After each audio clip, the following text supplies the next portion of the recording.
김현미 국토교통부 장관이 오늘 사고 현장을 방문했습니다. 국민들께 죄송하다고 거듭 사과했지만 코레일 그리고 주무부처인 국토부에 대한 대대적인 문책이 불가피할 것으로 보입니다. 모은희 기자와 함께 자세히 짚어보겠습니다. 자, 모 기자, 이 김현미 장관이 이 사고 현장을 찾았는데 뭐라고 사과했나요? 네, 요즘 열차 사고가 반복돼서 일어나서 국민들의 질타가 이어지고 있는데요. 결국에는 위험천만한 열차 탈선 사고까지 나서 장관이 참 면목이 없게 됐습니다. 네. 먼저 오늘 어떤 얘기가 나왔는지 화면 보시겠습니다.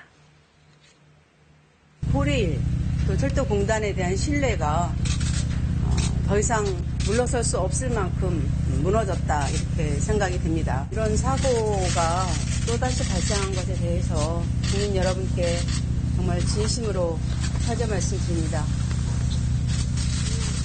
장관이 이렇게 대국민 사과한 건 이번이 처음이 아닌데요. 네. 지난달에 오송역에서 열차가 120대 넘게 줄줄이 지연되는 사고가 있지 않았습니까? 네. 그때 국회에서 의원들이 장관더러 일을 똑바로 하시라 이렇게 추궁을 했는데 그때 장관이 죄송하다고 두 차례 이미 사과를 했고요. 예. 같은 자리에 있었던 코레일 사장도 뼈저리게 통감한다 이렇게 말을 했지만 이번이 3주째인데 사과만 계속될 뿐 달라지는 건 하나도 없었습니다.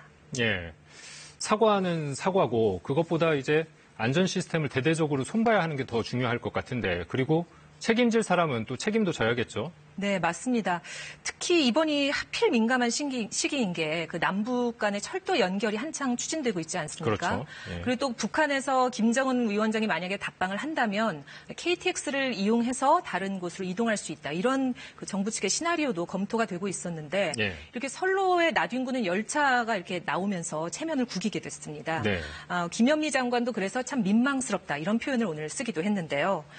지난달에 오송역에서 열차 지연 때는 그 코레일의 책임자급 4명이 보직 해임되는 선에서 마무리를 지었는데 네. 이번에는 좀 문책의 범위가 클 수밖에 없을 것 같습니다. 네. 감사원에서 코레일 운영에 대한 감사가 진행될 것으로 보이고요. 장관도 또 응분의 책임을 묻겠다고 했는데 책임의 총책임자가 장관이라는 점에서 그 어느 선까지 책임을 질지 좀 봐야 할 것 같습니다. 예. 그리고 어제 사고도 이 대형 참사로 이어질 뻔했고 이렇게 자꾸 사고가 나다 보니까 이러다 큰 사고 나는 거 아닌가 하는 국민들의 불안감이 커지고 있잖아요. 네. 뭐가 문제일까요? 네, 최근에 코레일 열차 사고가 이틀에 한 번꼴로 나고 있습니다. 네. 사고가 너무 많이 나는데 이것도 문제지만 그 승객들에 대한 대처라든지 또 사후 상황 파악 능력이 너무 현저하게 떨어진다는 것도 상황의 심각성을 보여주고 있습니다. 예. 코레일 사장이 어제는 그 날씨가 너무 추워서 사고가 날 수 있다 이렇게 발표를 했었는데 오늘은 또 회선 연결이 잘못됐다 이렇게 하루 만에 말을 바꾼 것도 신뢰를 참 떨어뜨리고 있고요. 네. 또 사고 조치도 미흡해서 그 당시에도 승무원이 아니라 열차에 함께 타고 있던 군인들이 다른 승객들을 대피시키기도 했습니다. 네.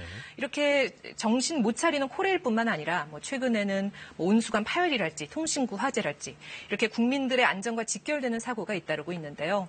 국가적 차원의 안전 시스템 재검토가 조속히 이루어져야 될 것 같습니다. 네, 모은희 기자 잘 들었습니다.